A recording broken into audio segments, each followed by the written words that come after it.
க்கு முதன்மையானது புறவச்சேரின்னு சிக்கல் பக்கத்தில் புறவச்சேரின்னு இருக்கும். அந்த புறவச்சேரி ஊரில் முத்தரசு சோழன் ஒரு மகாராஜா ஆணுன்னு இருந்திருக்காரு.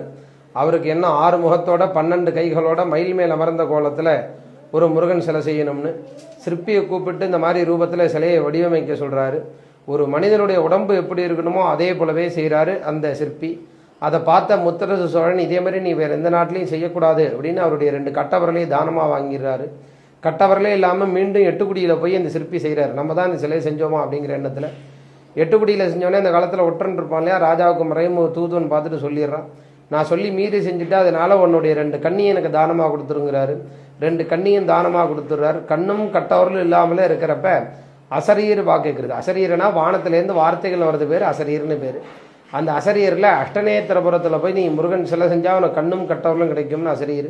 இந்த ஊருக்கு வரத்துக்கு வழி தெரியல, கண்ணு இல்லாத காரணத்தினால எங்கெங்கேயோ போயின்னு இருக்காரு. அப்போ முருகப்பிரமாணி 5 வயசு பெண் குழந்தையா போய் இந்த ஊருக்கு கூட்டின்னு வந்து இந்த சிலா விக்கிரகம் அடித்து பூர்த்தி ஆகிற வரைக்கும் வேணுங்கிற உதவியை செஞ்சுட்டு இருக்காரு.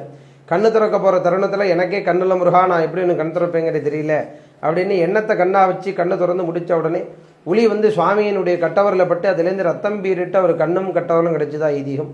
எனக்கு கண் கொடுத்த முருகா எண்கண் முருகன் சொன்னதுனால தான் இந்த ஊருக்கு எண்கண்ணு பேர். பிரம்மா தன்னுடைய 8 கண்ணியை எடுத்து பூஜை பண்ணதுனால அஷ்டநேத்திரபுரம்னு பேர்.